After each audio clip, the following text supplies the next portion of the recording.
Diduganya mengunci diri dari sebelumnya karena ketika akan masuk itu harus melalui dijebol dulu dari gemboknya yang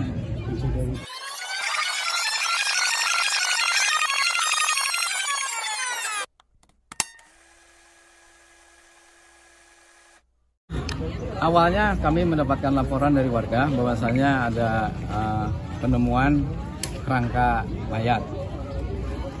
Kemudian selanjutnya kami mengecek ke TKP dan selanjutnya kami menghubungi dari piket identifikasi Polres untuk mengidentifikasi dari kerangka mayat tersebut.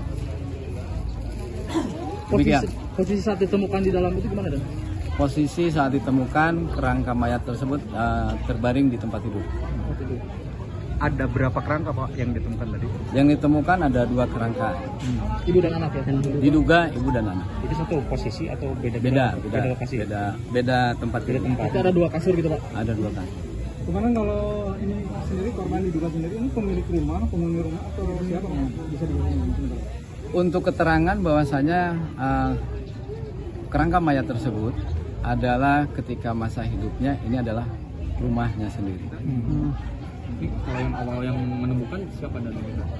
Awalnya yang menemukan adalah suaminya yang berkunjung ke rumah ini dengan tujuan karena statusnya pisah tempat sehingga suaminya untuk berkunjung yang sudah lama ditinggalin kurang lebih 6 tahun ya. 6 tahun dari 2018 sampai dengan 2024 ini. Rencana si suaminya akan berkunjung kepada anak dan istrinya. Namun ketika mau masuk ke rumah, kondisi pagar pintunya itu tergembok sehingga dari suaminya ini menghubungi Pak RT dan warga untuk minta bantuan menjebol. Nah, setelah terbuka ditemukanlah 2 sosok kerangka mayat tersebut di tempat tidur. Mana dari olah TKP awal mungkin bisa dijelaskan, jadi ada kemungkinan ini mengunci diri atau seperti apa Dan? Kalau melihat dari olah TKP awal?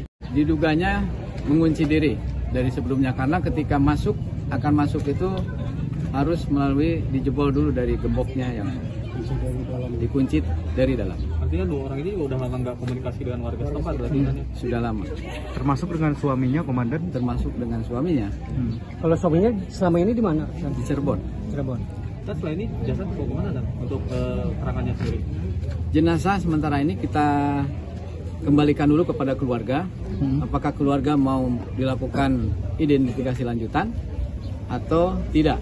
Kita sehingga meminta keterangan supaya kalau jika tidak untuk diidentifikasi lanjutan agar membuat penolakan visum maupun otopsi. Diperkirakan meninggalnya